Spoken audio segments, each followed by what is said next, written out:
All Cars, a copyrighted program created by the Rio Grande Oil Company. Santa Ana Sheriff's Office calling all cars. Attention all Los Angeles County Sheriff's cars. Broadcast 164.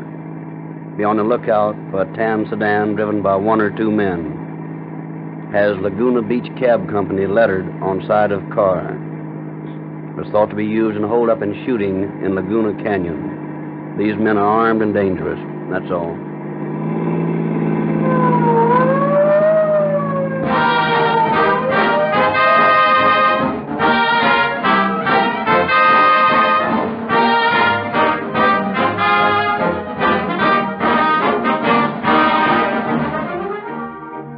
Larger and larger grows the roll call of cities and counties using Rio Grande cracked gasoline exclusively. At this time, we proudly salute three new cities. Pasadena, patrician center of culture and wealth. Phoenix, capital and metropolis of the great state of Arizona. Marysville, of the fabulous, famous Mother Lode country. Veteran Pasadena officers have frequently proved they could shoot it out and win. Phoenix is rooted in desert tradition. No city in the West has a more colorful or more heroic background than Marysville. To serve the law in these places, men must be courageous, hard-hitting, hard-driving men of action, and so they are. And so they chose Rio Grande cracked gasoline, already able to boast service for Oakland, Berkeley, Fresno, Santa Barbara, Los Angeles, San Diego, Orange County, San Diego County, Maricopa County, Arizona, and many, many other cities and counties. In fact, last year, 3,724,318 gallons of Rio Grande cracked gasoline were used by law enforcement officers. This is enough gasoline to drive 10,000 cars to the Atlantic seaboard and back. Do you know of any other gasoline that can point to such overwhelming preference? Try Rio Grande cracked gasoline in your car. See your independent Rio Grande dealer tomorrow.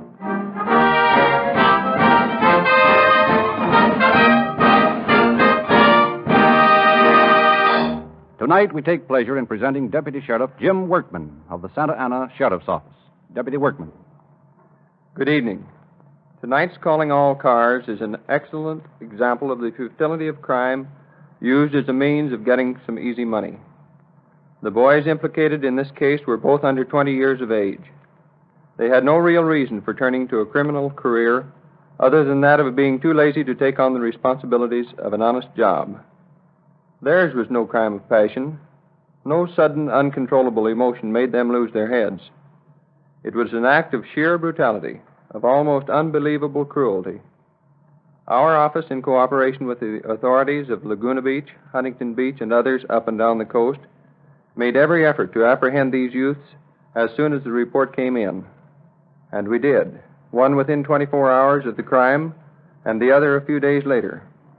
How this was done will be related now in the following dramatization.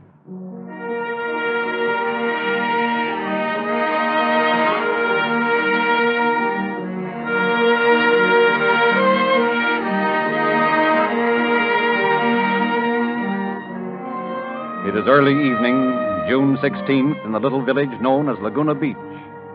Nestled snugly between the rolling foothills and the Pacific Ocean, this colony for years has been the home of many of California's most brilliant painters. Here, too, the little theater buzzes with furious activity the year round, an outlet for the artistic temperament of Laguna's populace. Seated behind the driver's wheel of his parked taxi, Harold Marshall, 26-year-old cab driver, waits on call. Chats at intervals with friends as they pass his stand. Hiya, Harold. Keeping you busy tonight? Not too busy, Harris. Just coming to work? Yeah, I draw the night shift. Ought to be a mob in later. There's a party for the cast of that play they put on last night up in Silverado Canyon somewhere. I guess everyone will be out there. Good enough. I guess I better keep the old coffee pot full just in case. Did you see the play? No, I didn't get a chance. Heard it was pretty swell, though. I didn't either. Working as usual. Well, don't take any wooden nickels. I got to get inside and start dishing up the short orders.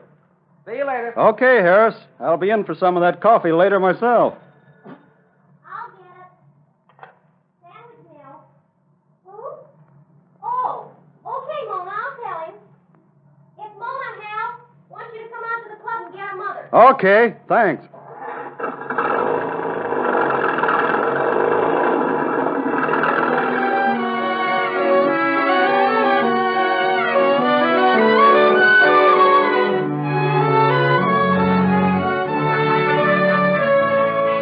the informality of Laguna, where everyone knows everyone else by his first name, where such things as street numbers are unheard of.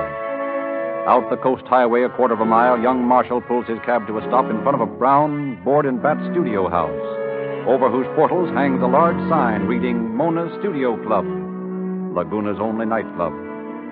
Shutting off the motor, he walks to the door, opens it, steps inside.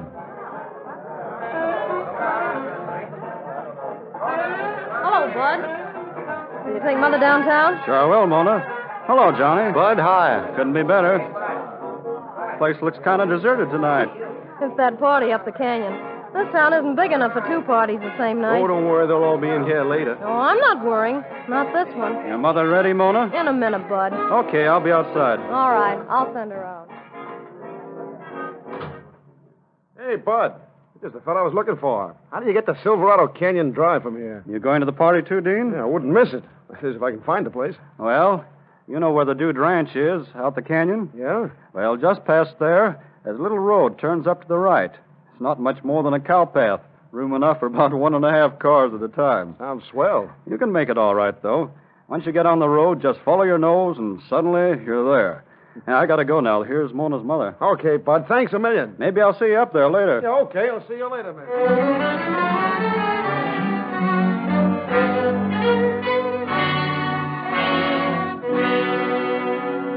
And a few minutes later, Harold Marshall drops his fare at her destination, then returns to his stand in front of the sandwich mill.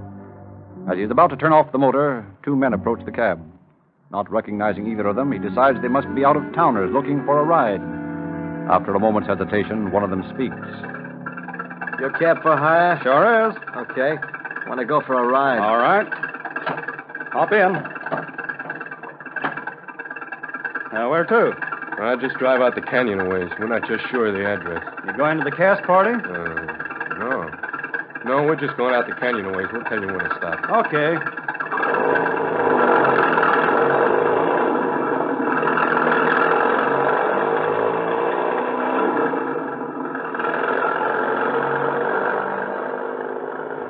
You fellows new here in Laguna? Yeah. How do you like it here? It's all right. You'll like it better after you've been around a while. Yeah. That big grove of trees on the right is Ferry Wood. There's a regular open-air theater in the middle of it.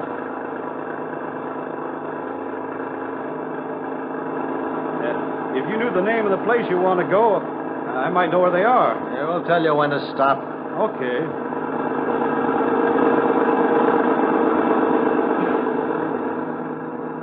All right, driver. Turn around right up here and pull over. There isn't any house along here. That's all right. We know where we're going. Okay.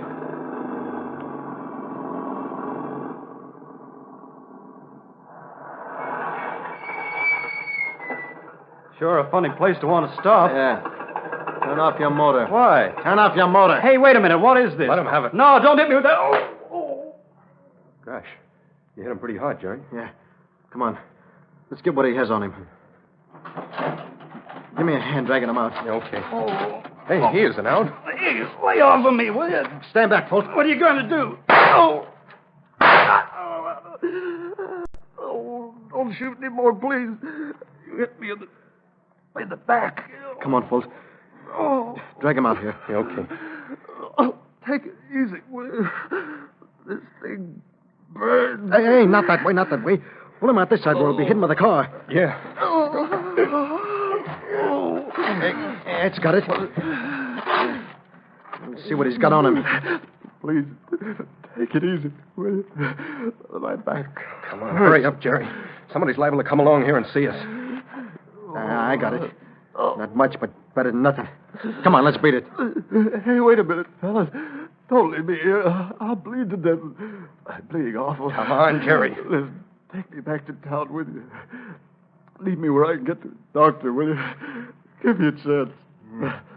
What do you think we ought to do? I don't know. If we leave him here, he's sure to bump off. That'd be murder if we were caught. Yeah. And maybe we better dump him back near town. Please. What if somebody sees us with him in the back? What do we do then? I don't know. What'd you shoot him for anyway? Don't ask questions. We can't stand here all night gabbing. What'll we do? Leave him here? Hey, look. There comes a car down the road. It'll see us. We better beat it. Hey, no, quick. Take this guy's hat and pull it down over your head. Yeah, that's got it. Now get in the seat there and look as though you were waiting for somebody. What are you going to do? And lie down here and keep this guy from squawking. Get in the cab. Okay.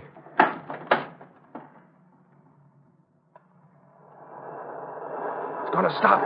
Tell him you don't want anything. Don't let him see your face. What's the matter, Bud? You out of gas? No, everything's all right. What are you doing parked out here? I'm waiting for someone. It's all right. Well, sure I can't help. No, thanks. All right. Good night. Nice going. Hey, listen, we got to get out of here. That was too close for me. Okay. We'll take this guy with us and dump him later. That's all right by me, only let's do something. Come here. Give me a lift. Can't walk. Okay. You're going to take me back? Yeah, we'll take you somewhere. Come on. All right, now. Take it easy. Oh. Yeah, that's got it. You drive back towards town. I'll stay here in the back seat. Okay.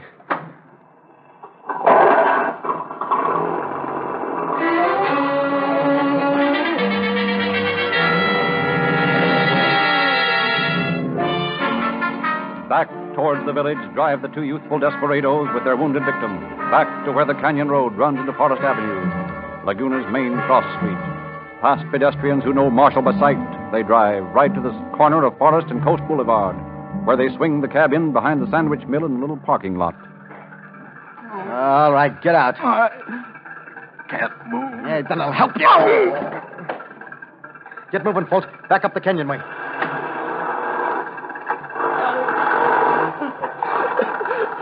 Hey, Bud, what's the idea of driving back in here? Help. Hey, Bud. Harris. Over here. Help. Hey, what's the matter? What are you doing lying there? Doctor. Get doctor. Shot. Yeah? Okay. Hold it, fella. I'll get a doc. I'll get him over here in a jiffy. Hey, Ellison, somebody shot Bud Marshall. He's over in the lot. Get a doc.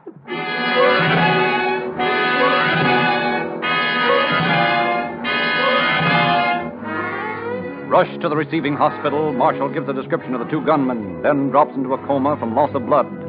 An ambulance is called, and after a preliminary examination of his wounds, which show both bullets to have lodged in his spine, he is taken to St. Joseph's Hospital in Santa Ana for an immediate operation. Meanwhile, the Santa Ana Sheriff's Office is notified of the shooting, and a blockade is made at the three main arteries leading out of town in hopes of catching the suspects. A description of the cab, as well as the two boys, is phoned to all substations, with the order to apprehend and hold if found. Laguna is bottled up from the east, the north, the south by road, the west by ocean, and 5 miles up the canyon. I wish we hadn't taken that guy back now. Every cop in town will be out on us as soon as they find him. Yeah. We can't just drive around here all night. How do we get out then? We try to get through Santa Ana, they'll spot us for sure. It's a cinch we can't go back through Laguna. Hey, look. Maybe we can get out over these hills. There's a dirt road over there. We must go somewhere. It can't hurt to try. Let's go. Okay.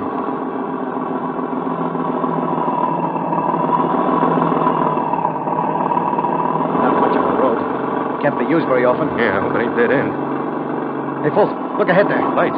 Oh, my car, and it's coming down this road. Turn around, let's beat it. I can't. There's not room enough. Hey, look, that car's pulled across the road. Maybe it's a car. How could it be? They haven't had time to get up here yet. Well, they might have been up here all the time. Well, what do we do? Stop, I guess. There's a guy on the road. They're waving at us. Okay. He's touching the thing. I'm going to blast him. Hey, how do you get Silverado Canyon Place, you know? No. Oh, I thought you was Bud Marshall. Looked like his cab. Well, it's not. Okay, but you don't know how you get I up told you no. Okay. Hey, thanks anyhow. No soap, Benny. This guy don't know either. Guess we're out of luck. As soon as he pulls out of the way, get moving. Okay. We'll go up a ways and turn around. I don't like this road. Yeah, he's clear now.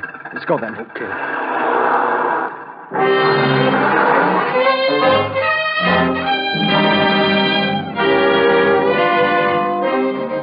Driving the cab over the rough road, the two fugitives find a place big enough to turn around in, then back into the canyon to disappear into the night.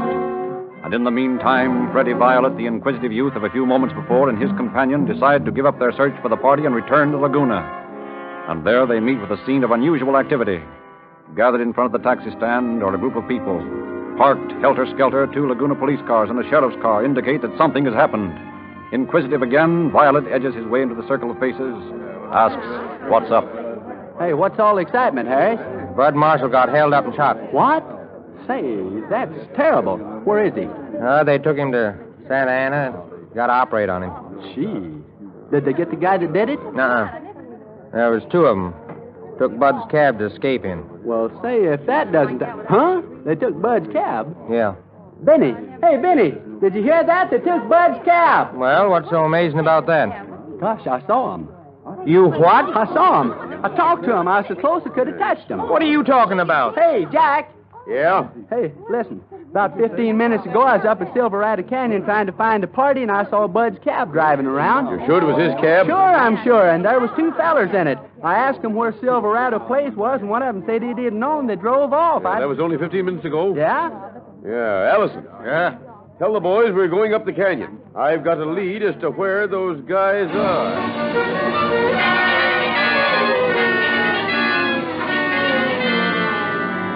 A few minutes later, a hastily organized posse of police, deputy sheriffs, and citizens start a manhunt that covers every inch of the canyon territory.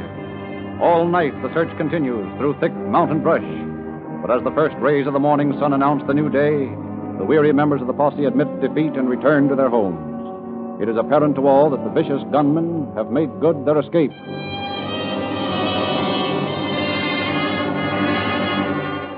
And at the St. Joseph's Hospital in Santa Ana, young Harold Marshall spends the long hours of the night in the operating room, while surgeons make a supreme effort to sustain the small flicker of life that minute by minute grows weaker.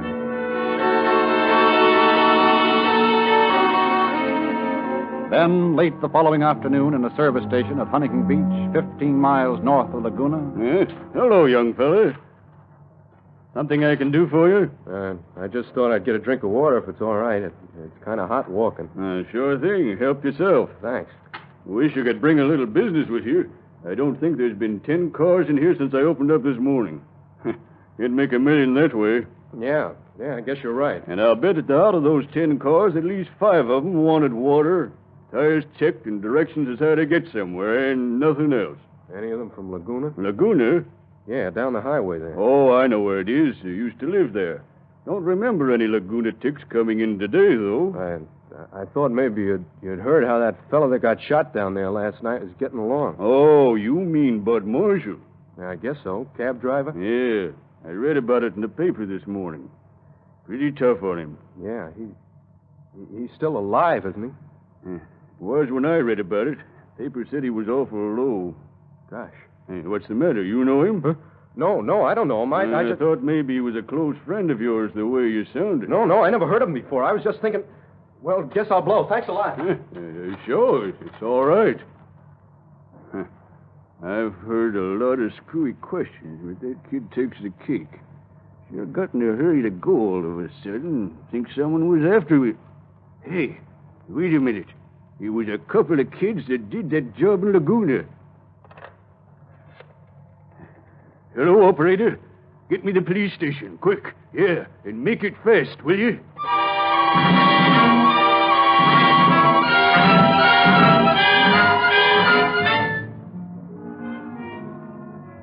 Listen, I tell you, I don't know anything about it. Now, what was the idea of asking all those questions? Well, I was only wondering how the fellow was, that's all. Yeah, but where'd you hear about the shooting? I read it in the papers. Which paper? The Times. Sure it wasn't the Examiner? No, I'm not sure, no, but Matter of fact, it wasn't even in the Times, was it?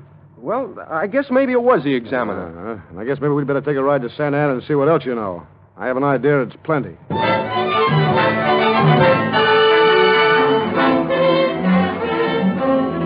Driven to the sheriff's office in Santa Ana, the young inquirer continues to deny everything.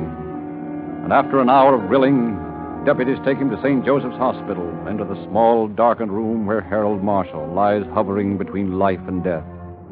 Turn a light on his face. All right, nurse. If you can wake him, we're ready. Harold. I may not be able to. He's very weak. Try some more. Harold Marshall. What do you want? Can you hear me, Harold? Do you think you could open your eyes for a minute? Try. Harold, can you see me over here? Huh? Oh, yes. I can see. Hey, that's one of the fellows. That's the one that... That's all, nurse. Thanks. Come on, you. Well, what do you say now, young fella? I didn't. Come on, let's not kid each other anymore. It's no go. I know. I can't help it. Well, how about it then? Will you tell us all about it? Yeah, sure. Only can we go somewhere else? I don't like this place. It makes me kind of sick. Okay, kid. We'll go back to the station. And when we get there, you'll talk? Yeah, we'll talk. Only let's get out of here. And a little later, the now thoroughly scared young man makes a complete confession, gives his name as Fulton DeMord, names his companion as one Gerald Vance. But when asked where his crime mate is, he claims he has no idea, swears that he hasn't seen him since they separated the night of the shooting. And despite continued grilling, he sticks to his story, finally convinces the sheriff that it's the truth. Then, just as the questioning is ending, DeMord unwittingly gives a hot lead. That's all I can tell you, Sheriff. I didn't even know Jerry well. I ran into him in town one night, and we went out to his place. His home? Yeah. Where is it? In Chino. Chino, eh? Come on, boys. We're taking a ride to Chino, and DeMord here is going to show us where Vance lives. Hey, wait a minute. I don't want to do that. Save it. What you want to do is your business. But what you're going to do is a very different thing. Come on.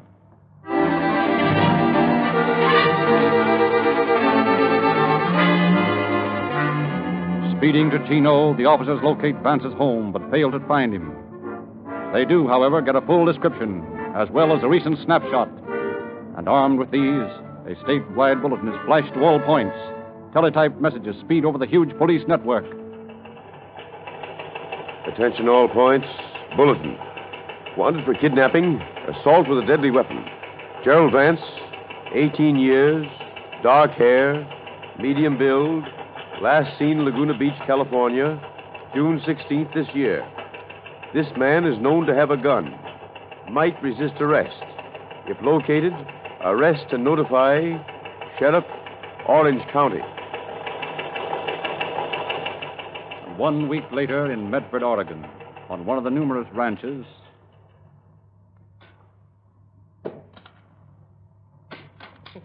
Hey, come, son. Okay, I guess. Pretty good wood chopper for a young fella. Yeah. Yeah, look kind of hot, though. Yeah. That's sure funny, me looking hot. I suppose maybe I should wear an overcoat while I chop this wood. The son trying to set a new record for being hot. No, take it easy, son. Shouldn't get sore just because I rib you a little. I don't mean nothing by it. We'll save it then. This isn't my idea of having a good time, just chopping wood. You don't help it any by standing around gabbing. By golly, for a little fella, you're the toughest kid I ever seen. You can't say boo without you going all up in the lather. Must have something on your mind, eh? No, I haven't anything on my mind. Still sore, huh? Well, guess I might as well leave you be as long as you feel this way. No use trying to be... Say, now who in the blazes can that be tramping around over there? Never saw him before. Where? Over by the house. Coming this way now. Looks like an officer or something. You mean a cop? Looks like it. Soon know, though, he's coming over here. Hey, what's the matter with you? Look like you'd see the ghost. It's nothing. Just the heat, I guess. Why don't you go over and see what he wants? Well, there ain't no use my going over to him when he's coming over to me. Yeah, but... Besides, I don't feel much like walking. Hello there. You the foreman of this ranch?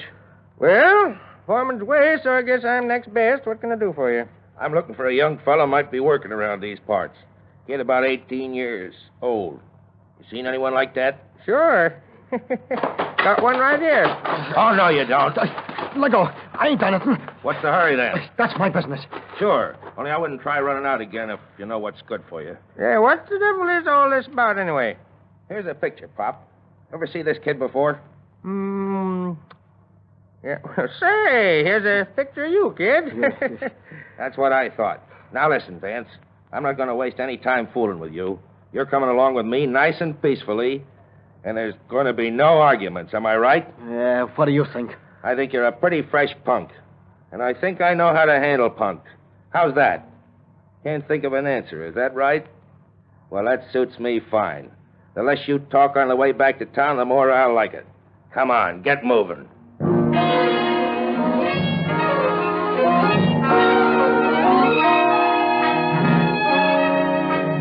Notified by teletype of the arrest, Orange County officers speed to Medford, bring the suspect back to Santa Ana.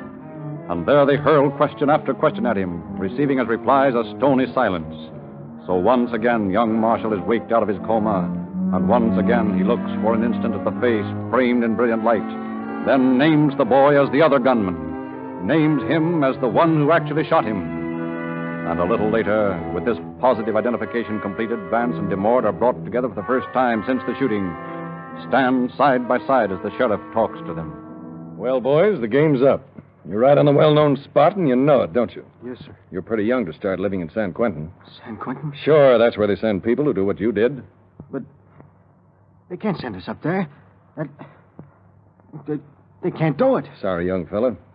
You're the one who made it this way, you know. Maybe if you'd have thought a little more before you pulled this job, things would be different. But you shot a man and thought you could get out of it scot-free. But now you know different. But you're lucky in one way, though. There's a pretty good chance that your victim will pull through. And if he does, at least you won't have murder on your hands. What if he bumps? And it's going to be just too bad for both of you. Gosh. Even if he doesn't bump, as you put it, the doctor says he'll never walk again. Those slugs you pumped into him have severed his spine. Gosh. Not a very pretty thought to have to live with, is it, boys? I didn't think about that when I did it. Why'd we do it, Jerry? It all looked so simple then, and now I can't do it. I don't want to go to jail. Please, Sheriff, if I promise to go straight, if I promise on my word of honor, anything, I'm sorry, Jerry. It's too late for that now. You might just as well make up your mind to take a jolt, because there's no way out. That's the law.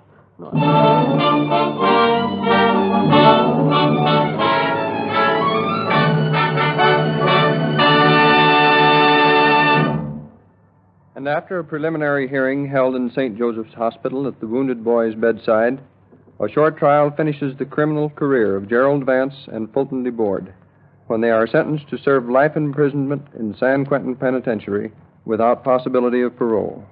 Their victim, Harold Marshall, recovered from his experience, but today is still suffering complete paralysis of both legs. Thank you, Deputy Workman. Nearly 3 3/4 million gallons of Rio Grande cracked gasoline used last year in protecting life and property in this territory. No other gasoline can point to such dramatic service. If your car could have been started when Christianity was born and driven normally every day until now, scarcely more than a third of this huge quantity of gasoline would have been consumed. More police cars, fire engines, ambulances, and other emergency equipment use Rio Grande cracked gasoline wherever it is sold than any other brand. Why don't you try it in your car? Just drive in tomorrow to your nearest independent Rio Grande dealer. He can also offer you the finest motor oils you can buy, Sinclair Pennsylvania and Sinclair Opaline. Both are thoroughly de-waxed, de-jellied, and refinery sealed in tamper-proof cans. They are so free-flowing in winter, and they stand up so completely under the most terrific engine heat that you can use the same grade the year round. Ask your Rio Grande dealer about Sinclair motor oils tomorrow. Ask him, too, for a free copy of Calling All Cars News, full of pictures and stories about your favorite radio and screen stars and many special features. Do this tomorrow.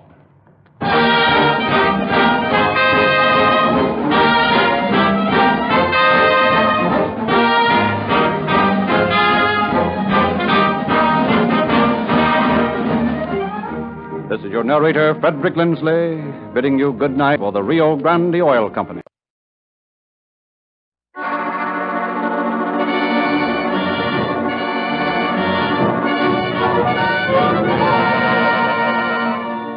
Calling All Cars, the copyrighted program created by the Rio Grande Oil Company.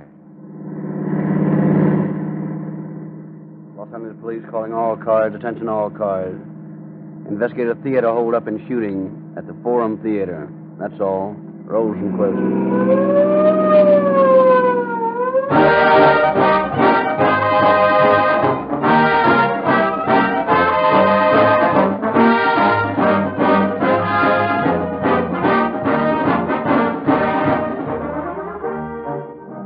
If you sometimes have popcorn at your home, you know that a considerable quantity of any ordinary inferior grade of corn fails to pop. And you not only miss the pleasure of eating this delightful confection, but the unpopped grains get in the way of your enjoying those which do pop. This illustrates with particular clarity the disadvantages of ordinary sluggish gasoline. Only part of it burns. The rest gets in the way, so to speak, like the unpopped grains of corn. It flows down your cylinder wall, diluting the crankcase oil, or is discharged from your exhaust raw. Naturally, if less than all of a gallon of gasoline burns, it takes more gallons to drive each 100 miles. Rio Grande cracked gasoline may be compared to the choice, selected grades of popcorn which pop. It burns. This is why you get quicker starting, more power, greater mileage. Los Angeles, Oakland, Maricopa County, Arizona, and many, many other cities and counties use Rio Grande cracked gasoline exclusively. And now, with the beginning of 1937, Pasadena, Phoenix, and Marysville, three of the most distinctive cities in the West, have started using it. Already, Rio Grande cracked gasoline was powering more police cars, fire engines, ambulances, and other emergency equipment wherever it was sold than any other brand. Why don't you try Rio Grande cracked gasoline in your car? See your independent Rio Grande dealer tomorrow.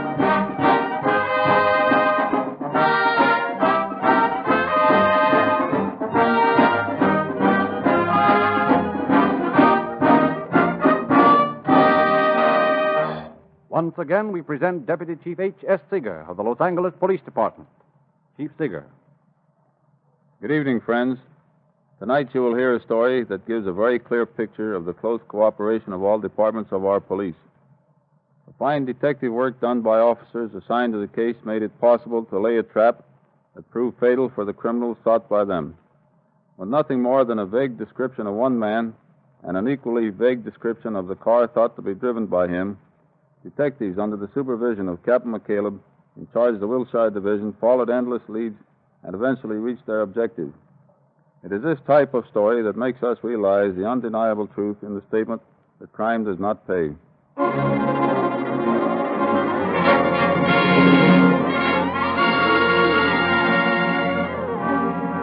November 1933, a cold, bleak day made colder by an offshore wind blowing in from the San Diego harbor to penetrate the squat barracks of the Marine base. Busily engaged in the business of washing his uniform, 6-foot Marine John Bice expresses his contempt for the Navy in the time-worn way. Marine, oh, 10,000 gobs lay down their swabs to lick one sick Marine. Oh, 10,000 gobs lay down their swabs to lick one sick Marine.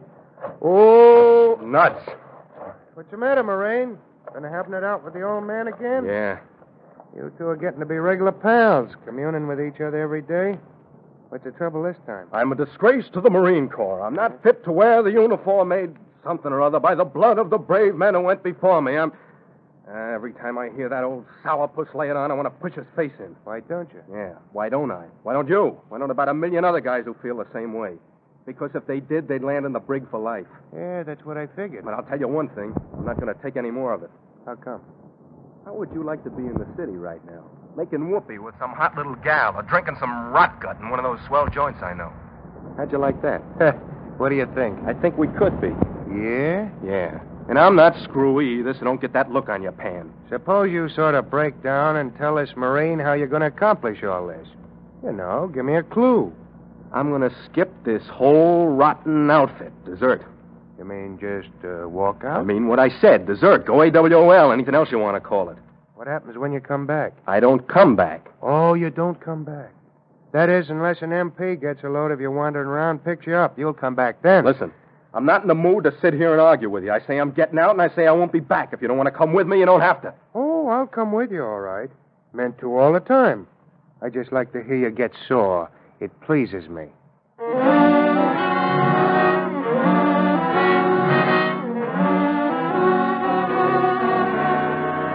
Holmes?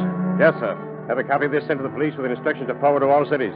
Warrant for desertion, John K. Weiss and Leland Johnson. Description as follows. Both well built, heavy set, 6 feet. Johnson age 20, Weiss 21. Both appear older. If found, hold and return to Marine Base Military Police, San Diego. That's all. Yes, sir.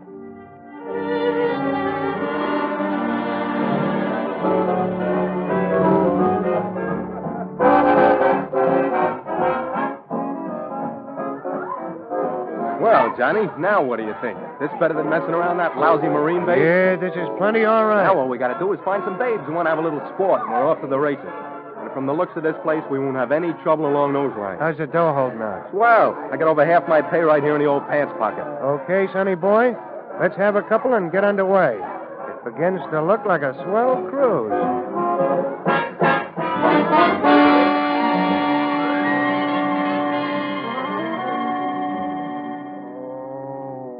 So you're going to live after all. Oh, I'm afraid so. What time is it? 12:30. Day or night? Day. What day? The day after the night that you don't remember. Or do you? Oh. If you'll stop dying and climb out of that bed, we could get some breakfast. Why don't you go out and get some breakfast alone? Afraid that blonde you had with you last night might find you again? You've got all the dough. I've got all the dough. That's right. Well, look in my pants pocket and get it. You never had any scruples about doing it before? Yeah, I know, but you got your pants on. Huh? Boy, I must have been drunk last night. You were. Come on, dig in and find me some cash. I'm starved. All right, hold everything. I'll get it if it kills me. Well, come on. Yeah, only I can't find any. You can't find any. Yeah, I think that's what I said. Listen, I turned all the dough we had over to you just before we left that color joint and went over to Al's. What color joint? What color joint? The place we ran into that party that took us to Al's. The place we ran in? Okay, Moraine. I give up. If you say we did all that, then we did it.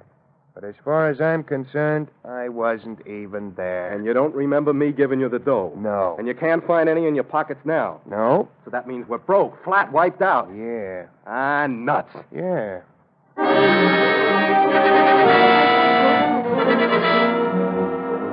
So, without any money between them, Johnston and Bice, the Playboy Marines, find themselves facing an unpleasant situation. That of either getting jobs and taking a chance of being recognized as deserters, or returning to the Marine base and taking a severe punishment. They manage, however, to stall off the crisis for the remaining hours of the day, and that night Johnston keeps a date with a theater ticket sales girl made the night before. Hello, baby. Almost time to close up? You remember. Sure, what do you think I am? A guy that forgets things? Especially when it's a thing like you? How about it, though? When do you like to join up? About now. All I got to do is put the receipts away and close the box office. It won't take me long. Okay, baby, I'll stick around. Oh, where are we going tonight? Oh, I don't know. Someplace we can get a drink, maybe do a little dancing. You know what I'd like? No, what? To go out in one of those canoes at the lake. To go out... Okay, you're on.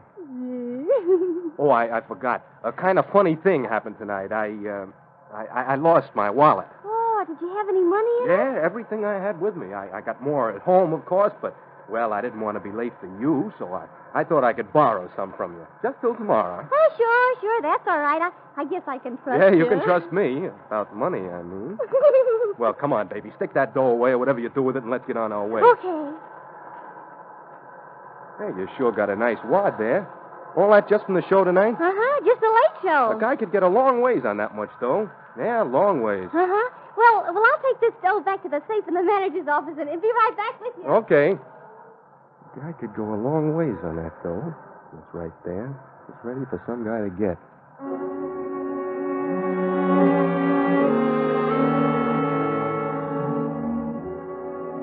And later that night, after leaving the canoe-minded girlfriend, Johnston returns to his little room, mulls over a newborn idea for several minutes, then turns to Bice. Hey, Johnny. Yeah? Lay off that magazine a minute and listen to an idea. Yeah, only wait a minute till I finish this story. It just gets... Now, you can finish it later. I got to talk to you now. Okay. This is a swell time to stop in this particular story. Look, I got a way for us to make some real dough, Johnny, and we don't have to work to get it. Oh, you're drunk again. There is no such I'm thing. stone sober, and I got a swell idea. Will you go in with me? I don't know. What's the plan? It's apt to be a little dangerous. So what? Okay. Here's the whole thing. It struck me when I was talking to May tonight by the hospital.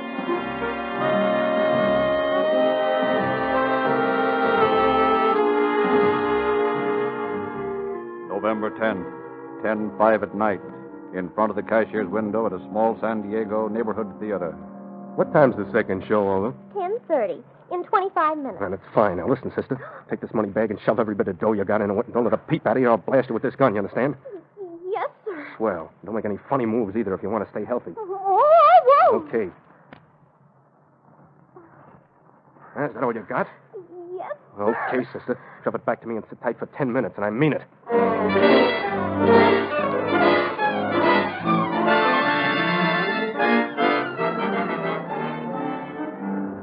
Where do we go from here? Straight out the coast highway and keep going. We got enough to get up to L.A., and there's less chance of our being spotted there by the MPs. You think that dame got a look at you? I don't. And if she did, so what? Yeah, that's what I say. So what? November 12th, in front of a Los Angeles theater. Hello, sister. How many, please? Oh, That's right. Just keep quiet. You won't get hurt. Please don't point that gun at me. Please. Take it easy, sister. You won't get hurt. Just do what I say and act natural. Well, I'll try. Good. Take this bag and shove all the paper money in first and make it fast and quiet, savvy? Yeah. There it is. Okay, we can skip the change. Thank you. If you make one move after I'm gone, it's curtains. Oh, I won't. Honest. Good. So long, sister.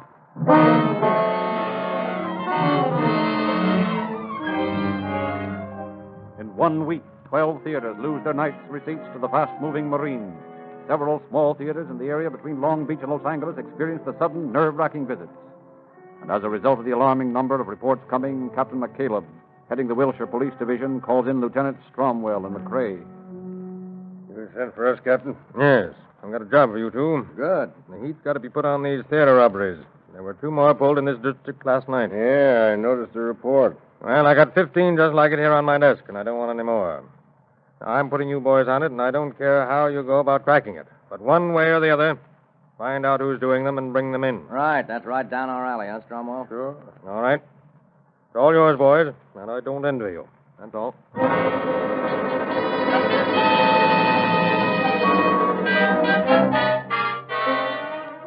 Hoping to get a description of the wanted men, Stromwell and McCrae lose no time in driving to the theaters mentioned in the robbery reports, interrogating the cashiers. he had a cap on, so I couldn't see much of his face, but I think if I ever saw him again, I'd know him, and he was built just swell. He kept calling me sister. It made me so mad I'd like to have slapped him one. Only I didn't dare on account he had a gun in my face the whole time. Yes, I got a very good look at him. He was pretty tall, heavy set, and he wore a gray overcoat. He had a gray cap on, but it fell off when he bumped against the window trying to get the sack out. I'd know him if I ever saw him again. Or did you notice anyone else waiting for him? A car or another man? Yes, sir. When he left, he ran out and jumped in a car that was parked at the curb. It was an Oldsmobile, I think. An Oldsmobile coach. Sort of gray-colored. Did you see who was driving it? Oh, man, that's about all I was able to notice. Yeah, well, thanks a lot, miss. Come on, Mac. We'll get a flash on that car and see if we can pick them up that way.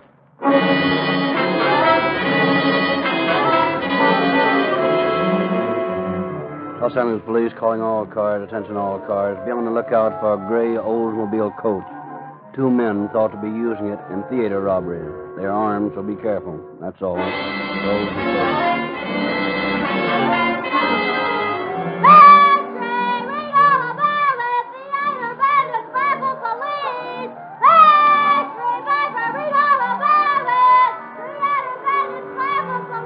give me one of those, kid. Yes, sir. 3 cents. Here, keep the change. Gee, thanks, mister.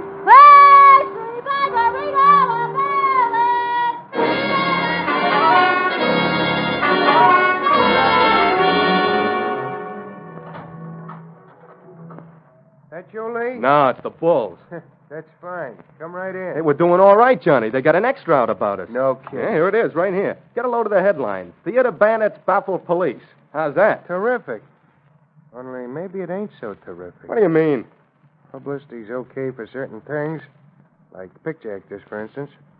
But maybe it ain't so good for us. Ah, you don't know what you're talking about. Doesn't it say right here in the paper that we got the law baffled? Yeah, it says that, all right. And what are you worrying about? We're fat. Yeah. We going out tonight, Lee? Sure. I think we'll take that little Boulevard theater we looked over last week. It's a pushover. Yeah. You know, Lee, I'd sure like to do a little party in one of these nights. We ain't been anywhere for weeks. There'll be plenty of time for that later. Right now, we got things to do, dough to make. I know. Only I was thinking. Before, we didn't have any dough, but we had fun. And now we got dough and never do nothing. Say, you're not backing down on me, are you? What?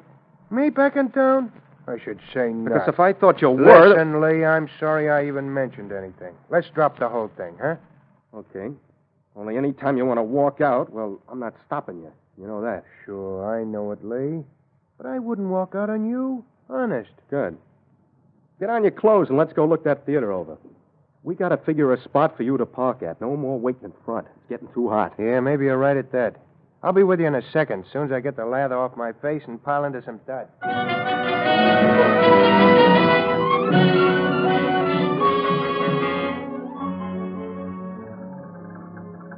Okay, Johnny. Remember what you do if anything starts. Yeah, I got it. I'll be back in a minute. Keep it running. Good luck. Yeah.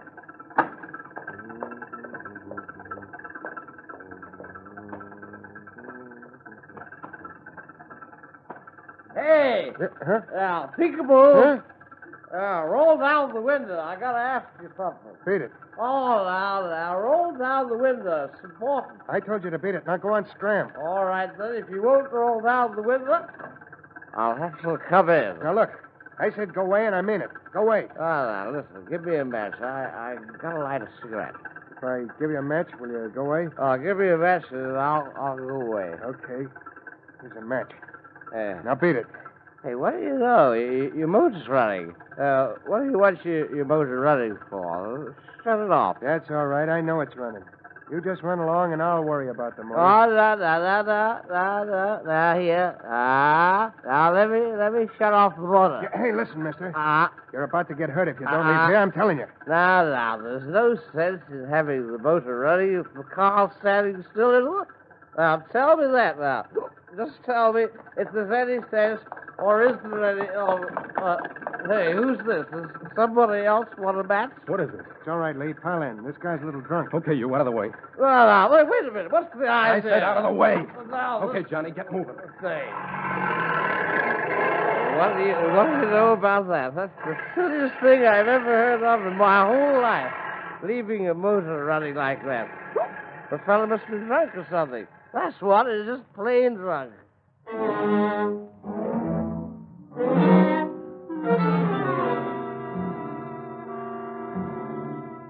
And in the Wilshire Division Police Station. I'll get it. Where's your police station? Hey, this is the manager of the Boulevard Theater. I've just been robbed. Yeah? Well, hold everything and I'll get out there right away. Oh, did you get a description of the bandit? Well, I think the girl did, but you'll have to talk to her. She's so scared she won't open her eyes. All right. We'll be out in 5 minutes.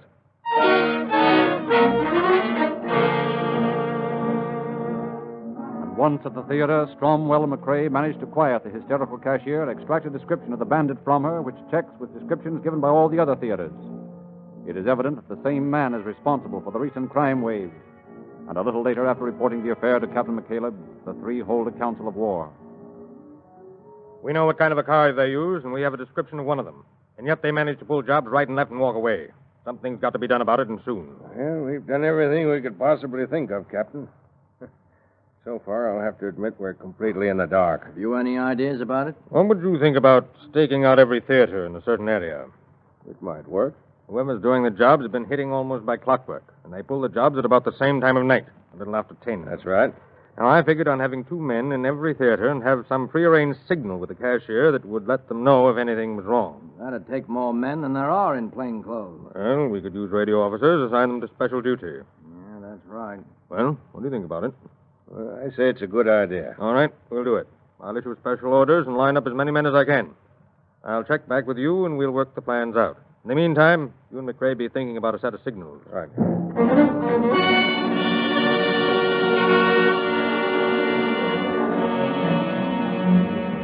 And 2 nights later, with plans completed, 40 plainclothes men, paired off into teams, stake out in 20 Los Angeles theaters with orders to shoot if necessary to capture the bandit.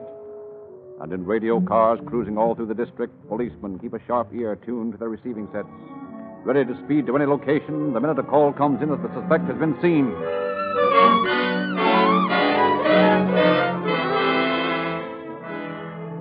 It is shortly after 10 o'clock in the lobby of the Forum Theater on Pico Street. Inside, hundreds of picture fans watch with open mouths as a current gangster picture draws to a blood-stained finish. Just inside the main doors, from a vantage point where they can see the cashier's cage in the front foyer, officers James Heath and C.C. Jackson watch the girl for a sign that will send them into action. They converse in low tones. You sure she got that signal straight? I hope so. I explained very carefully. If anything happened, she was to take the price sign down.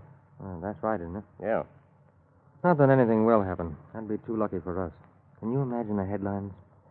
Special Officers Heath and Jackson capture mysterious bandit, or box office burglar beaten by Boo. Yeah. Well, maybe something like bandit blasted by bullets. Boy, is that something.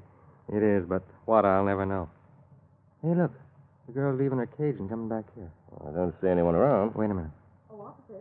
It's almost closing time, and I'm going to lock up, so I thought I'd tell you about it before I took the sign down, in case you might think it was a signal. How soon's the picture over? Oh, less than 10 minutes now. Well, that's a cinch. No one would wait this late to pull anything. Go ahead and lock up. All right, thanks. Well, Charlie, there goes our headlines. No soap. Yeah.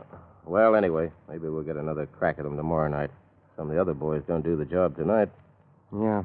Well, we'll wait until the people come out and then take a powder. You know, I could use some sleep about now. Here, too.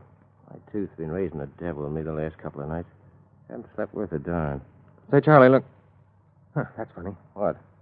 That girl said she was closing up, and look at her. Just standing there lifting that money bag up and down. Hey, there's a guy in front of her. What? Yeah, come on. All right, throw that gun away and let him have it, Charlie. Okay. Don't do it anymore. I quit. Throw that gun away. Okay. Huh, so you thought you'd shoot your way out, that right? Yeah, only get an ambulance, will you? I'm burning up. I'll ring for the wagon and call the station, Jim. You better take a look through his pockets. Okay. You wouldn't have been so lucky if my gun hadn't jammed. Maybe. Now, take it easy while I see what you got on you. Sure. It don't make no difference now anyway. Pretty well healed with money, ain't you? Yeah. What's this? This looks like a receipt. I don't know. Received from John Vice for 1 week's rent, $16, 1752 West 51st. That where you live? Why don't you try and find out? You got him, huh? Yep, plenty. Did you get the other bird? Didn't see anyone else. Too busy with this one. I found a receipt on him, though. Think it's got his address on it. Let me see it. Huh. Come on, Perry. Where to? West 51st Street. I got an idea we might surprise someone.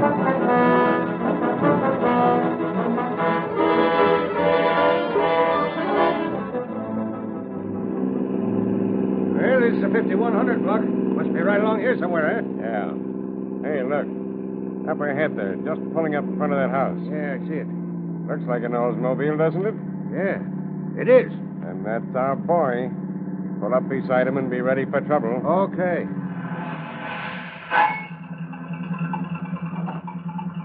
Wait a minute, Joe. Huh? Where are you coming from?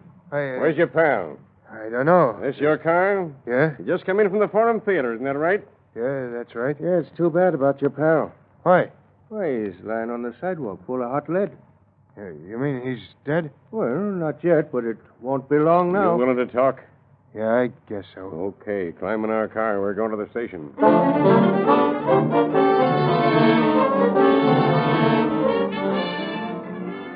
So, due to the quick work of Lieutenants Perry and Jolin and the accurate shooting of Jackson and Heath, Vice is taken to the police station for questioning, and Johnston, seriously wounded, to Ward 110 of the General Hospital. And a little later, from his narrow cot, Johnston stares up at a circle of faces, makes a statement. I'm gonna die, Doc. I'm afraid so, Johnson. Then there ain't no use in lying, is there? No, not much. Okay. I pulled all those jobs the last 6 weeks. I did them all. Well, what did your pal Vice do, huh? He drove. That's all. I pulled the stick-ups. Uh-huh. Have you got any of the money from those jobs hidden anywhere? We spent it all. But what's on me? All right, Johnston. Just one thing more. What was the idea of trying to shoot those officers at the theater, huh? I don't know. Maybe because they was cops. Cops are like Marines. And I don't like Marines.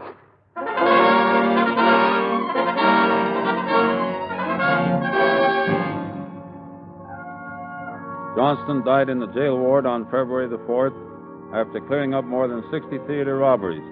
And Vice, because he was only 20 and because he only drove the car, although an accomplice to the crimes, was given a term at Preston Reformatory and later released. An ironical twist came when Vice was tried, and it was discovered that not once in any of the holdups had any witness seen him. Had he denied the charges made by Jolin at the time of his arrest, when his partner died, he would have been released because of lack of evidence against him. Thank you, Chief Seeger.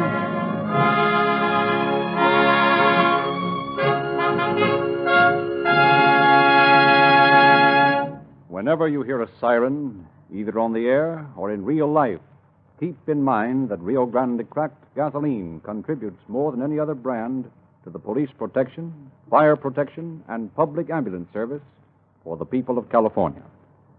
And in Arizona, sheriff's officers who enforce the law for a third of the entire population rely on Rio Grande cracked gasoline exclusively.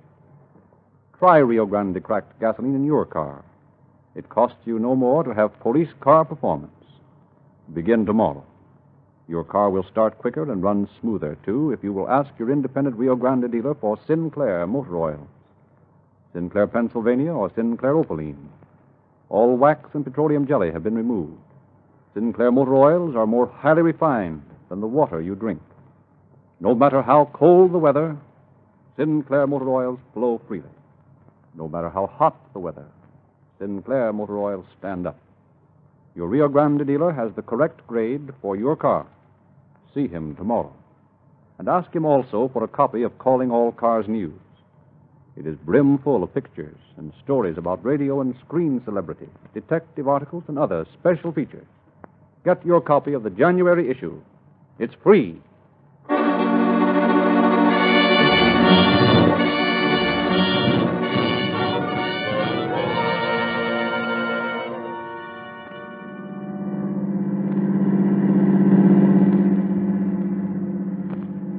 Los Angeles Police calling all cars. Attention all cars. A cancellation of broadcast 165 regarding a theater holdup. Suspects in this case now in custody. That's all. For Rosenquist.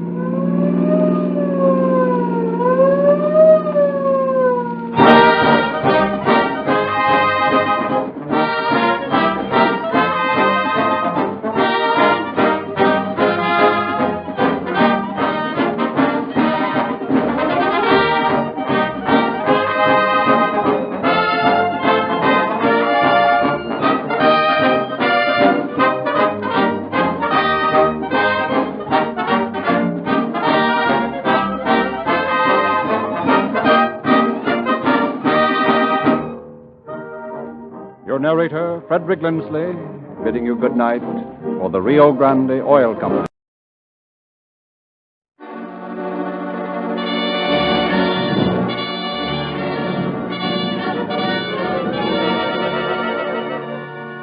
Calling All Cars, a copyrighted program created by the Rio Grande Oil Company.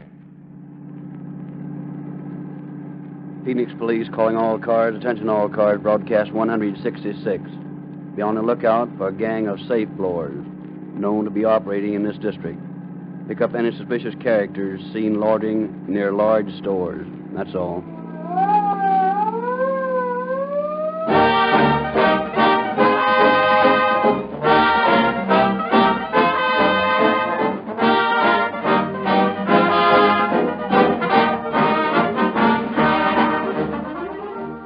Mr. Field, you have taken the part of a police officer in a great many of these broadcasts, and have heard me tell time after time about our sponsor's products. What stands out most prominently in your mind about Rio Grande cracked gasoline? Rio Grande cracked gasoline powers more police cars, fire engines, ambulances, and other emergency equipment than any other brand. That is to say, in the Rio Grande territory. Yes. Mr. McNear, you've got a detective's memory for details. Do you recall some of the cities that have used Rio Grande cracked gasoline? Well, Los Angeles, Oakland, Berkeley, Fresno, Santa Barbara, San Diego, and last week you mentioned 3 new ones. Pasadena, Phoenix, and another town up north, one of Mark Twain's towns. Marysville, is that right? That's right. And the counties? Oh, yes, Maricopa County, Arizona. Good. We mustn't forget Maricopa County, Arizona. Its sheriff's cars serve a third of the total population of Arizona. And then there's Santa Barbara County, Orange County, San Diego County, and many, many others. Mr. Lewis? Well, Rio Grande cracked gasoline gives police car performance in any car. Right. There's one more thing you gentlemen might have mentioned. The patented Sinclair cracking process. Rio Grande cracked gasoline is the only gasoline you can buy that is refined by this famous process. It breaks up gasoline into finer atoms, makes it burn more readily, more completely. The Sinclair cracking process is the reason for police car performance. It is the reason for Rio Grande's popularity among city and county officials. To our listeners let me suggest you try Rio Grande cracked gasoline. See your nearest independent Rio Grande dealer tomorrow.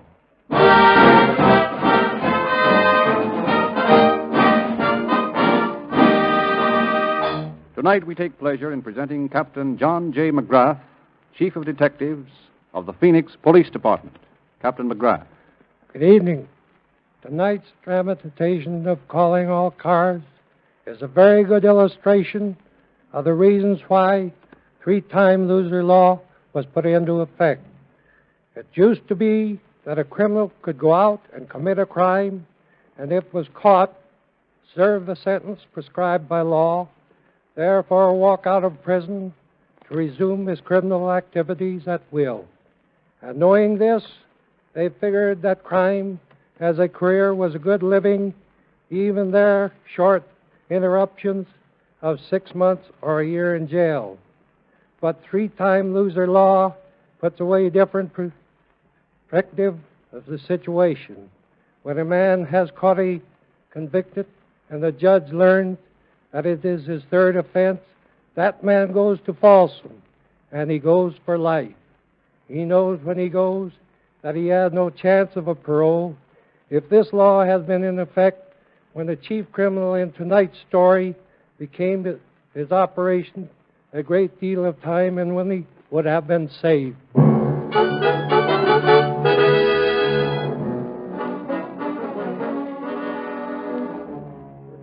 Wanted for burglary by Bakersfield, Sutter County, Shasta County, San Joaquin County, and Utah police. Committed and released from state penitentiaries in Omaha and Milwaukee, from Folsom and McNeil's Island for robbery and receiving stolen property. Returned to McNeil's Island in 1920 for post office robberies at Anderson and Ripon, California. Released in 1923 and 3 months later sent to the Utah State Penitentiary for receiving stolen property. Such is the record of 31-year-old one-eyed John Sagatti, when in the spring of 1927 he drops off a freight train to find himself in Glendale, Arizona. Badly in need of some food after the long, cold boxcar journey, his first stop is a small, greasy spoon restaurant. Ham and eggs a pair. Straight up on the eggs, carry the ham to a warm kitchen. Yes, sir. What'll it be? Cup of coffee to start with. 1 cup of Java. Coming up. Hey, Eddie, how about a little service over here? Be right with you. Here you are, mister. Thanks. You figured out what you want to eat yet? Yeah, give me a waffle and a couple of strips of bacon on it, will you? 2 strips of bacon with a waffle under 'em. Make that bacon crisp, will you? Burn the pig. That all you want? Yeah. Okay. Hello, fella. When did you come in? Just now. What's the chances of a little food? Sure. What'll it be? Same old thing? No, not tonight. I think I'll have a little of your lamb stew for a change and coffee. Okay. Cook's revenge on the dinner. Hey, Eddie, how about it? Do I get a little service or don't I? Okay, George. Sorry to keep you waiting. What can I do for you? Mind if I look at some of that paper there? Hmm? Oh, sure. Here. Yeah, thanks.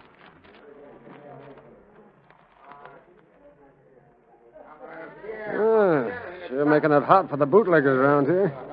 There's a couple of fellas got a year apiece today. Well, for bootlegging? Yeah. Boy, can you imagine spending a year in jail for something like that?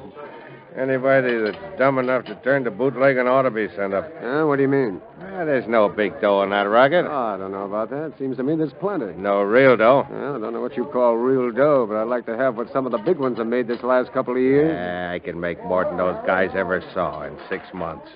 And I don't have to peddle liquor to do it. Huh? How? That's my business. Oh, sure. I didn't mean to get personal. That's all right. Just forget it. Here you are. Waffle and bacon with a bacon crisp. How's my stew coming? Oh, yeah, I'll look into that. I'll have it here in a second. Hey, what does the guy do around here for excitement? Oh, a little of everything. Mostly play pool down at the pool hall. Pool, huh? I haven't shot any pool for a long time. Well, I'm going down there tonight as soon as I finish eating. Why don't you drop in for a game? Well, that is, if you want to. Yeah, I might do it at that. Yeah, if you want to, you can go down with me. I'll be through here about the same time you are. Okay, sounds swell. I don't know nobody here in town. Just got in.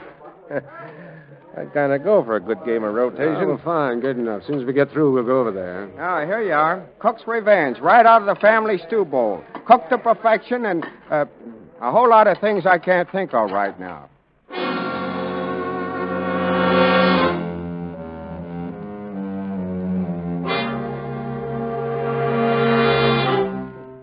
And a short time later, John Sagatti and his newfound companion, whose name he learns is Stanley Borofsky, walk into a small pool hall, engage in a round of rotation. During the game, Sagatti seizes every opportunity to strengthen his friendship for Borofsky.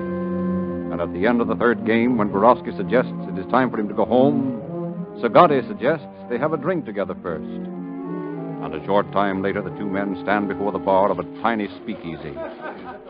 Well, here's how. Yep, right.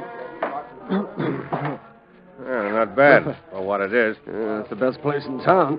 Hey, you lived here in Glendale long? Yeah, just long enough to know the town fairly well. You work somewhere? No. At the moment, I'm what you might call out of a job. Oh, well, that makes two of us. I'm in the same boat. Oh, yeah? What's your business? My business? Yeah. What do you do when you're working? Well, I guess you might call me an explosives expert. That is, if you have to call me anything. An explosives expert? Yeah. I guess I don't follow you. You mean you go around blowing things up? Look, suppose we just skip the whole thing. You know, let it drop. You're a funny sort of fella. First you make a crack about money over at the restaurant tonight, and then when I ask you what you mean, you freeze up. Now you do the same thing all over again. You still remember that remark about dough I made, huh? Sure I do. As a matter of fact, I'd like to know what you meant by it. I'm sort of curious that way. Mm-hmm. Well, maybe if you told me your business, we could talk better, Mr. Borofsky, eh? Well, no. Yeah, you see? You want me to spill all about myself, but with you, it's different. Oh, no, not exactly. That No, you don't want to talk in this place, is that it? Yeah, that's it. Well? See, look, I got a room up a little hotel. How would it be if we went over there? Well, it's Jake with me. Ah, good. I don't know just why, but I got a feeling that bumping into each other the way we did was a piece of luck. Check. I got the same idea. Yeah, come on, man. Let's go out of here and go where we can talk without people.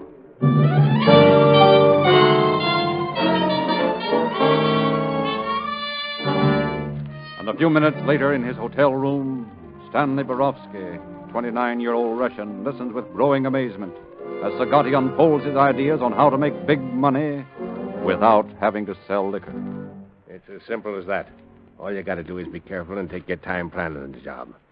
Then, when you're all set, walk in and crack it. Yeah, but isn't cracking a safe a pretty hard thing to do? Nah. I tell you, I can blow the door off one of them, and it won't even bust anything. Just open the door, and that's all. Yeah, sounds easy, but I don't know. Never heard of anything like it before. Yeah, that's because you're green. I'm telling you, there's no one in the country that knows more about soup and how to use it than me, Johnny Sagatti. You know, it's funny how I just figured you out tonight. All of a sudden, I knew we were going to get together. It was, well, just like that. Yeah? Only we're not together yet. How do I know you'll go through with a job with me, huh? I don't know anything about you. Listen, don't worry about me. I won't let you down. I'm not quite as green as you think. You ever been in jail? No. Well, that helps. No busybody coppers liable to spot you then. Sure, and I'm willing to take orders, too, up to a point. I don't know why, but I think you're all right. Suppose we get some sleep, and tomorrow we'll talk some more about it, eh? I got an idea that maybe you and me can make a nice bit of dough. But first, I got to be sure. About you, I mean.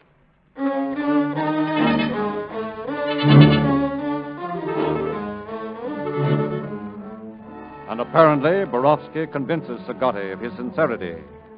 For a month later, in a small shack on the outskirts of Phoenix, Arizona. Now, here's the gag. I've got a joint spotted that looks right, but we got a little bit of casing to do on it before we crack it. Okay. Where is it? On the corner of 10th and McDowell, that pay-and-take-it store. They do a good business. Unless I'm plenty wrong, there's a nice wad in that safe all the time. Yeah, but how are we going to get in? Well, I got that all figured. It's a cinch. The only thing we've got to watch out for are those merchant patrol guys. That's the first thing you got to do. Hang around until you find out how many of them there are and when they make their rounds. And how do I do that? By using your eyes. Nobody's going to notice you if you're careful. And if they do, what do you think I got those deputy sheriff's badges for, huh? All you got to do is flash your buzzer and say you're looking for someone. Okay. I'll go over to town first thing in the morning. That's the idea. While you're doing that, I'm going to see where I can get a little nitro and some fuse. That's all we need, the way I do things. Safe full of dough, little soup. My experience, and we'll be sitting pretty.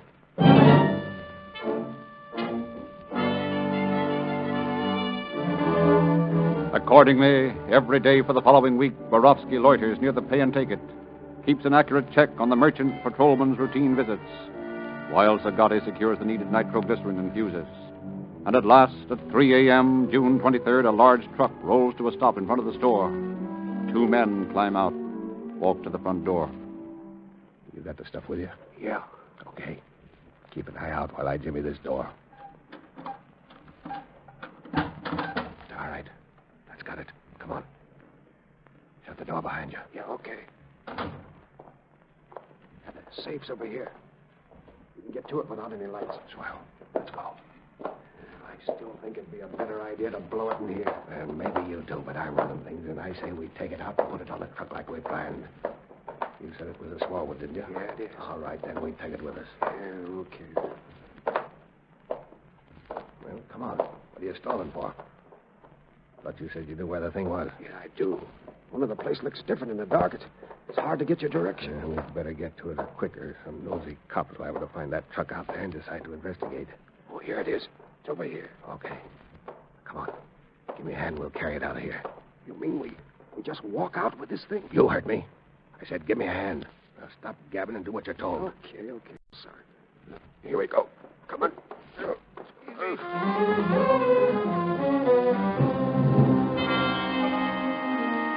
And carry it out they do, right out the front door to the waiting truck. Then, with their prize loaded on the back, they drive out to an isolated spot on the banks of the Grand Canal. And there Borowski gets his first instructions on safe blowing. Now, the first thing to do is to take this soap and seal the space around the door. Like this, eh? Yeah. Yeah, you got to do that to keep the charge in when it goes off. Yeah, sure, I get it.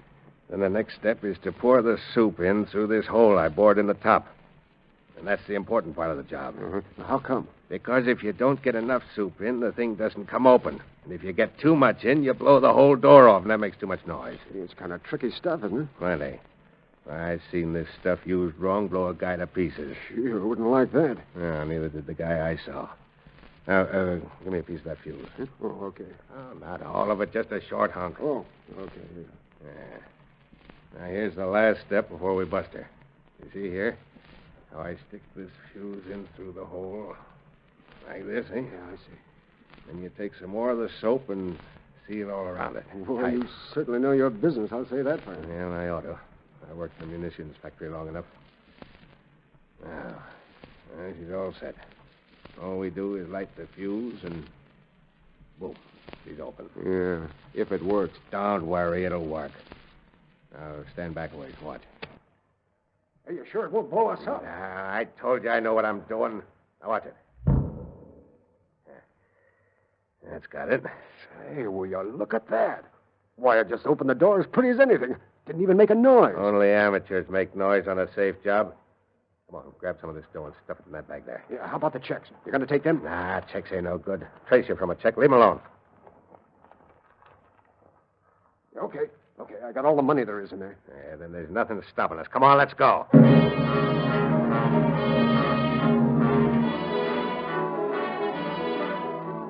And early the following morning, back in town, a puzzled store manager stands before the place where his safe should be. Puts 2 and 2 together and hurriedly calls the police. And responding to the call, 2 detectives arrive. Listen to his story. I tell you, Lieutenant, it's not possible. I saw that safe when I left here last night, and now this morning it's gone. Obviously. Did you notice anything else wrong before you found the safe missing? Nothing. How about the doors, windows? They've been tampered with? Well, I didn't open up myself, but if there had been anything like that, I'm sure the boy who did open would have told me. Where's that boy now? Why, he's around here somewhere. Yes, that's him over there, by the cash register. I think we better have a talk with him, Ed. You don't think one of my own men had anything to do with this, do you? I wouldn't know. But it's a cinch that in order to carry that safe out of here, whoever did it will have to get in and out through something, a door or a window. And I can't figure anyone boosting a safe through a window, can you? Well, now that you put it that way, I can't, no. All right. Well, let's talk to that boy. Jim. Yes, sir? Come over here a minute, will you? Yes, sir. What is it, sir? Jim, these two gentlemen are detectives. They want to ask you a few things. Why, okay. It's all right with me. Jim, I understand you opened up this morning. Is that right? Yes, sir. Did you notice anything unusual about any of the doors? No, sir. That is nothing except... Say, wait a minute. There was one thing. The front door seemed to be kind of loose on its hinges when I unlocked it. Loose on the hinges, eh? Yes, sir, only I didn't think much about it at the time. Come on, Ed. Let's take a look at that door. There's just a chance that we'll find some fingerprints. Then we'd better call the station and get a description of the safe in. Start the boys out looking for it. Right.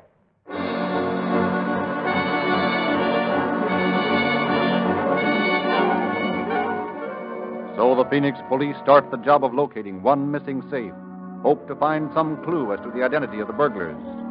And 2 hours after a description of the safe is phoned to headquarters, the phone in the burglary detail comes to life. Burglary detail, Wade speaking. Wade, this is Norris. I think we found your missing safe. Is that right? Where? Out near the old schoolhouse. Good enough. One of the neatest jobs of safe blowing I've ever seen. The door is blown up and the money's gone, but it's hardly hurt the safe a bit. All right, Norris. You stay there and we'll get out as fast as possible. Don't let anyone touch it. Might get some fingerprints. Okay, we've seen you.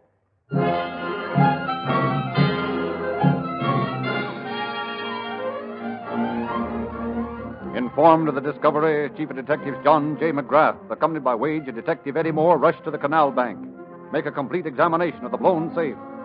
But after a minute inspection, they find that there are no fingerprints, no clues of any sort that might help identify the criminals.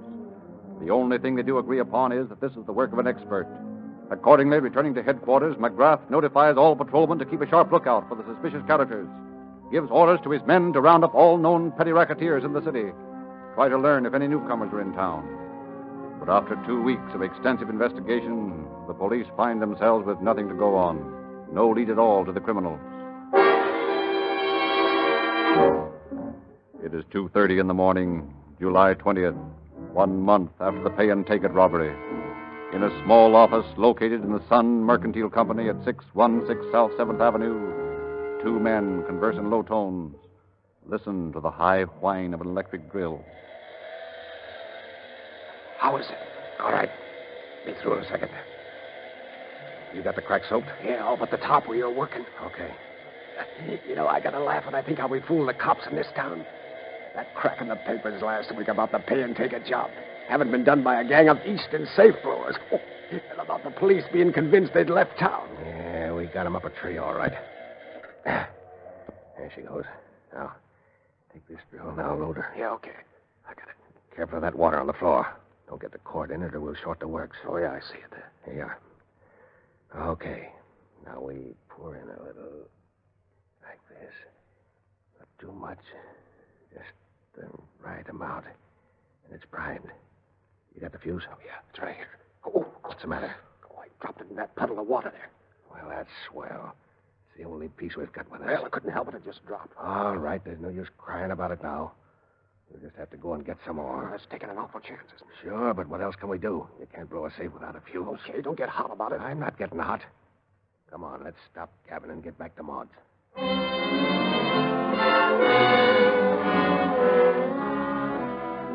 Sneaking out of the store, Zagatti and Borowski make a hurried trip back to their hideout, a small shack on the outskirts of town.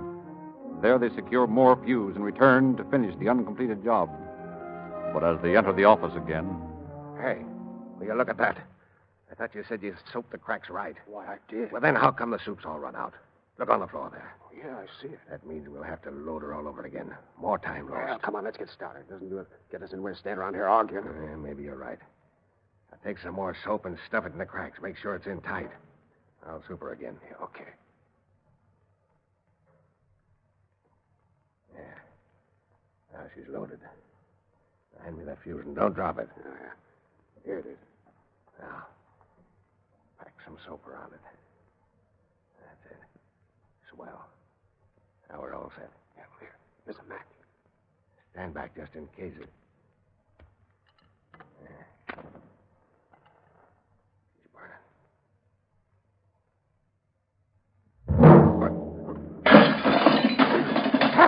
I don't know. Must have loaded it too much. Blew the door clear through the skylight. We better get out of here. Yeah, grab all the dough you can and let's get and move on. That crash will bring every cop in town on the run inside of 5 minutes. I've got all I can stuff in my pocket. Okay, come on, let's go.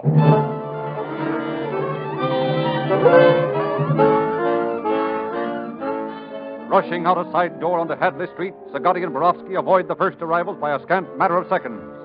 Down to the Santa Fe train yards they run, where they bury the money, as well as the deputy sheriff's badges and their guns.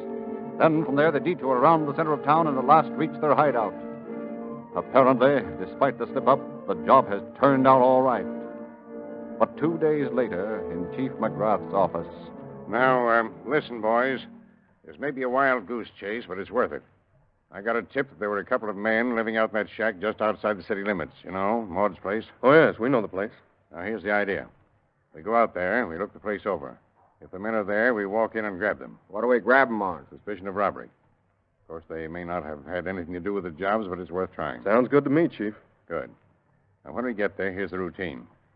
You go to the front door, Wage, and, Moore, you go to the right side. Okay. Contreras to the left. We'll take charge of the back. They'll probably be in the kitchen.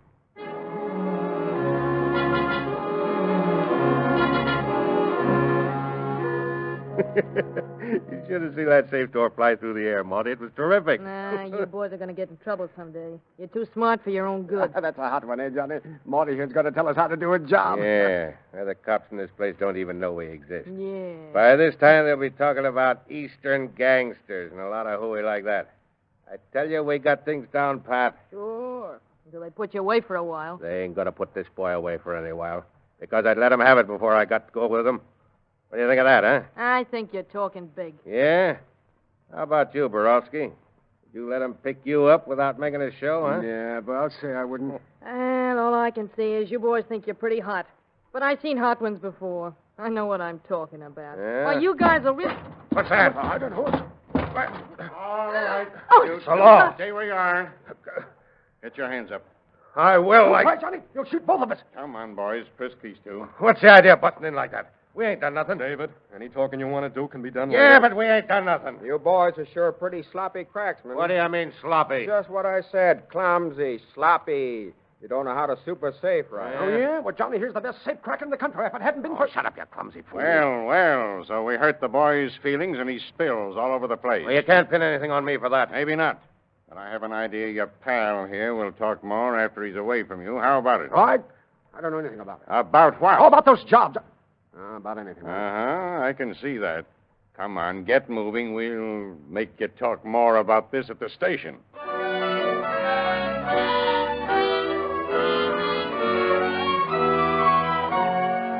And after interrogating Borowski for less than an hour, Chief McGrath has him sent back to the jail. Brings in Sagatti. Sullenly, the man eyes him. Then... Well, what, Sagatti? How do you know my name? Your friend Borowski told me. That and a lot more. What do you mean by that crack? Simply that I know all about you two. You mean to tell me that guy squealed on me? I didn't say that, only he talked. Why, the lousy stool pigeon. And I showed him how to make some dough. I'm the guy that took him out of the small time. So what does he do for me? He squawks his head off. And what can I do for him when I see him, huh? I'll put him somewhere where he can't get a chance to squeal on anybody else. It's all right with me, Sagatti. But there's one hitch to your plan. Yeah? You're What? not going to see him because I'm sending you up for a nice long stretch for those two jobs you pulled. And if you've got any idea that you're going to get out of it, just forget it. Because you're going right where you belong. Florence Penitentiary.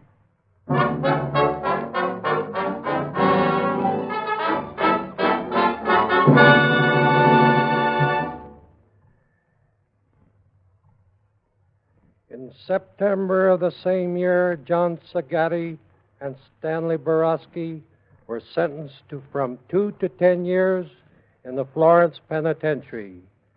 Sagatti escaped from there in 1929, but his liberty was short, and he was returned in less than a month.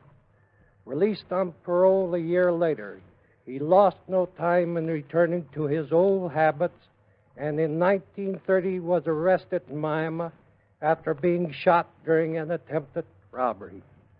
Borowski was also paroled, but he had learned his lesson and is now living a respectable life somewhere in the Midwest. Thank you, Captain McGrath. Independent Rio Grande dealers had a good year in 1936. From all over the Rio Grande territory, reports show sales increases for both Rio Grande cracked gasoline and Sinclair motor oils. And the new year has started off most favorably. For all this, the Rio Grande Oil Company is grateful to you Calling All Cars fans who have shown your loyalty to the dealers making these broadcasts possible. We hope you will continue to derive pleasure from Calling All Cars broadcasts, and we hope you will continue to derive increased motoring satisfaction from the products of Rio Grande dealers. Rio Grande Cracked, the Gasolina Police Car Performance, Sinclair Pennsylvania Motor Oil, and Sinclair Opaline, two thoroughly de-waxed, de-jellied lubricating oils, both refinery sealed in tamper-proof cans. Why not tell your friends about these superior products? We hope, too, you will continue to be entertained by Calling All Cars News, that bright, newsy publication so full of screen and radio gossip, detective stories, and other special features. It's about time for a new issue. Keep in touch with your independent Rio Grande dealer.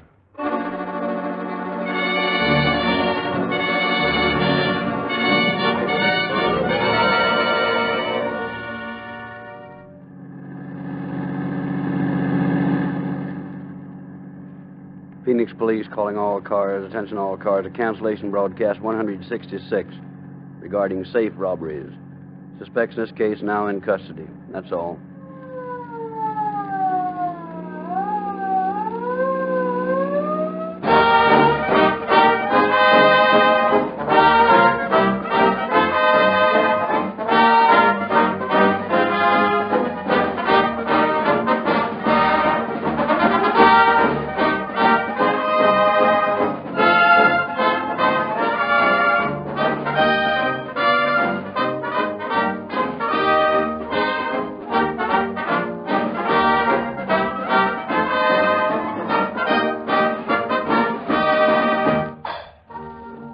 Narrator Frederick Lindsley, bidding you good night for the Rio Grande Oil Company.